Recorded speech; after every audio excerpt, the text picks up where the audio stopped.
Welcome back to The Work Ahead. I'm Jessica, and joining me as always is Joss. Today we're diving into something that's on everyone's mind right now: AI and jobs. Specifically, how do you actually stay relevant when the ground is shifting this fast? And it is shifting fast, Jessica.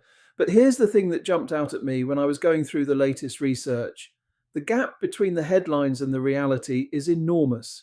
You've got these dramatic announcements, companies saying they're cutting thousands of roles because of AI, and then when you look under the hood, the picture is much messier. Let's start with the numbers because they're pretty striking.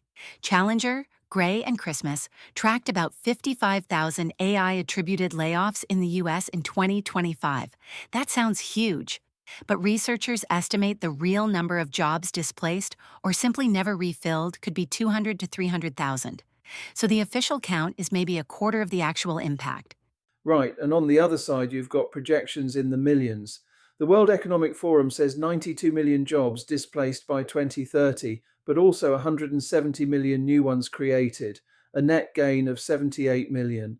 Goldman Sachs takes a more conservative line. Their base case is a 10-year adoption timeline with about 6 to 7% of workers displaced. So we're talking about genuine transformation, but the pace is slower and more concentrated than the panic suggests. What really caught my attention was the AI washing phenomenon. There's a survey showing that 59% of hiring managers admitted to AI washing. They're attributing job cuts to AI that were really driven by other factors. Even Sam Altman has called this out, saying some companies are basically using AI as cover for cuts they would have made anyway. The Amazon case is a perfect example. They announced 14,000 corporate job cuts in late 2025, potentially rising to 30,000, while simultaneously investing over $100 billion in AI infrastructure. And their own CEO said the cuts were, quote, not really financially driven and not even really AI driven. It was about organizational bloat. But the headline still reads Amazon cuts thousands due to AI. So companies are using AI as a convenient narrative. But let's be clear, real displacement is happening too. Klarna replaced 700 customer service agents with an AI chatbot. Baker McKenzie cut up to 1,000 support staff. IBM automated 80 plus HR processes with their Ask HR system. These are real roles that real people lost. They are, and that's what makes the regret data so fascinating. OrgView surveyed over 1,000 C suite executives and found that 55% of those who made AI driven redundancies admitted they'd made the wrong decision, more than half. That's extraordinary. Klarna is the cautionary tale everyone keeps coming back to. They celebrated replacing those 700 agents, then service quality tanked, customer complaints shot up, and the CEO had to publicly admit they went too far. They're now rehiring human staff.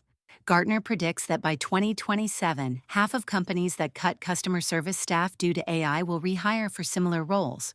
And there's an important nuance in the IBM story. Yes, Ask HR automated a huge number of HR tasks and cut operational costs by 40%, but IBM's overall workforce actually grew. They redeployed those savings into hiring more engineers and salespeople.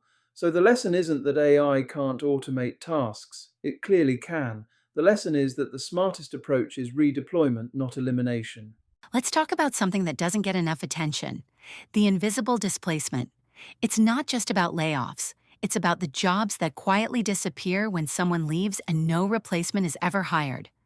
U.S. companies adopting AI reduced hiring of junior employees by about 13%. The Burning Glass Institute has documented a dramatic collapse in entry level job postings. This is the part that worries me most, honestly. If you automate the roles that serve as training grounds for early career professionals, you're not just cutting costs today, you're hollowing out your future leadership pipeline. Those junior roles are where people learn the business, make mistakes safely, and develop the judgment that makes them valuable later. Remove that ladder, and you've got a real problem 10 years from now. Absolutely. And it connects to the mid skill hollowing effect that economists have been warning about. AI displacement is concentrated in cognitive routine work, not the low-wage manual jobs that previous automation waves affected, and not the high-wage creative and strategic roles. It's the middle: paralegals, junior analysts, bookkeepers, administrative professionals. The risk is workforce polarization. a hollowing out of the middle class of knowledge work. Now, let's turn to something more hopeful because the data isn't all doom and gloom. There's a really important piece of research from PwC. Their 2025 AI Jobs Barometer, based on close to 1 billion job advertisements, found that industries most exposed to AI saw revenue per employee grow at 3 times the rate of less exposed industries. And workers in AI exposed roles command a 56% wage premium. That's up from 25% the year before. So the question becomes, how do you position yourself on the right side of that divide? And this is where the research on human AI collaboration styles gets really interesting. There's a landmark study from Harvard Business School and Boston Consulting Group that looked at how 244 consultants actually work with AI. They identified 3 distinct styles. Right, so you've got cyborgs who weave AI throughout their entire workflow. That was 60% of participants. Then centaurs who retain firm human control and use AI selectively for specific tasks. That was 14%. And self-automators who basically hand entire workflows off to AI with minimal engagement. That was 27%. And the key finding, both cyborgs and centaurs significantly outperform self-automators in the quality and persuasiveness of their work. But here's the really telling part. Centaurs were building deeper domain expertise. Cyborgs were developing new AI skills. Self-automators were developing neither. They were actually de-skilling themselves. Which is a powerful warning. The people who just throw everything at AI and accept whatever comes back are not only producing worse work, they're making themselves less capable over time. It's the worst of both worlds. Now, Joss, I know you have thoughts on the centaur model and its limits, because the chess analogy has an uncomfortable ending, doesn't it? It does. The whole Centaur concept comes from Garry Kasparov, who, after losing to Deep Blue in 1997, pioneered a format where human intuition paired with computer calculation outperformed either alone. By 2005, teams of amateurs with mid range computers were beating both grandmasters and supercomputers. It was a beautiful proof of concept for human AI collaboration. But But today's chess engines are so powerful that human intervention is almost always a liability. When a player overrides stockfish, they're nearly always making things worse. The Centaur era in chess lasted about a decade before pure AI dominance made it obsolete. And I think we have to be honest about what that might mean for knowledge work. Human AI partnership is probably the best strategy right now, and maybe for years to come, but it would be intellectually dishonest to present it as a permanent equilibrium. so what should individuals actually do? If the centaur phase might be transitional, what's the smart play? A few things stand out from the evidence.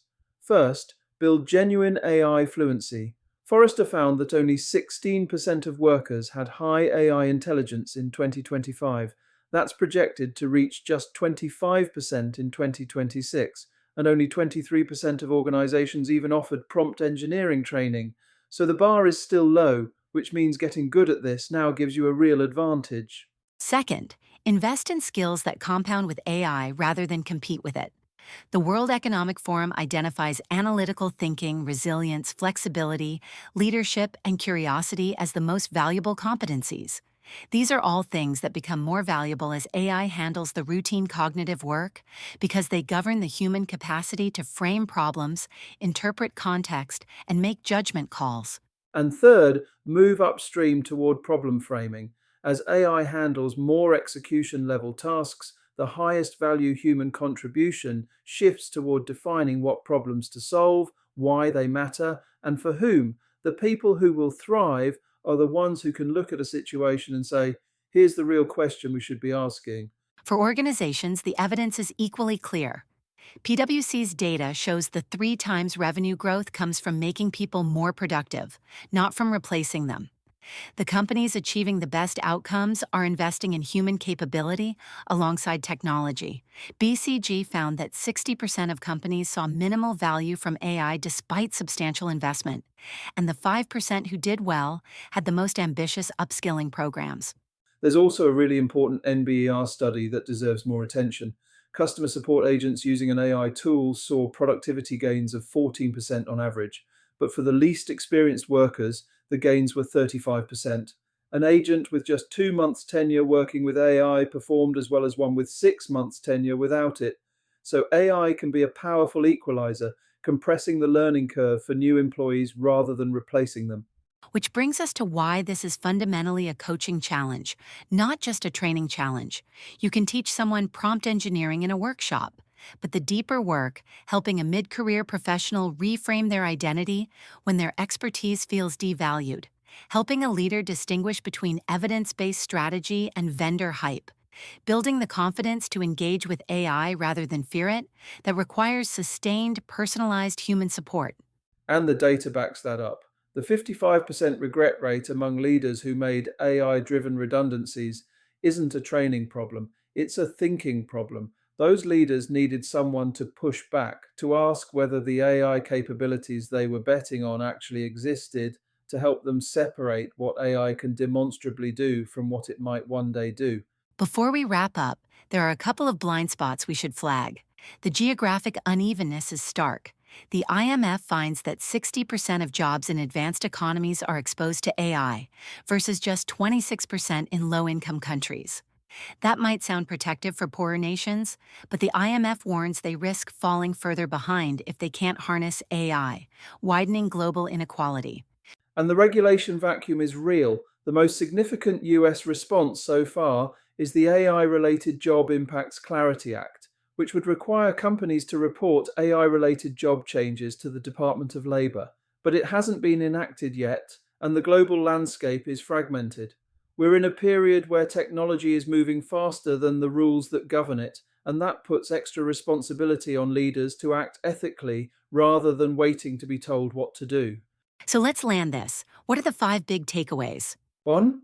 AI is genuinely transforming work, but the pace is slower and more concentrated than the headlines suggest. There is time to respond thoughtfully. 2. The worst outcomes come from decisions based on what AI might do, not what it demonstrably can do. The 55% regret rate tells that story clearly. 3. Human AI partnership outperforms substitution today, but it may be transitional. Invest in collaboration skills now while preparing to adapt further. 4. The human dimensions, identity, psychology, fairness, are where adaptation succeeds or fails. This is a people challenge, not just a technology challenge. And 5. The path forward is evidence over anxiety. Rigorous attention to what's actually happening, investment in human capability, and the ethical courage to make decisions that serve both performance and dignity. That's a great place to leave it. Thanks for listening to The Work Ahead. If this resonated with you, share it with a colleague who's navigating these questions. We'll be back next week with more. Until then, stay curious and stay relevant. See you next time.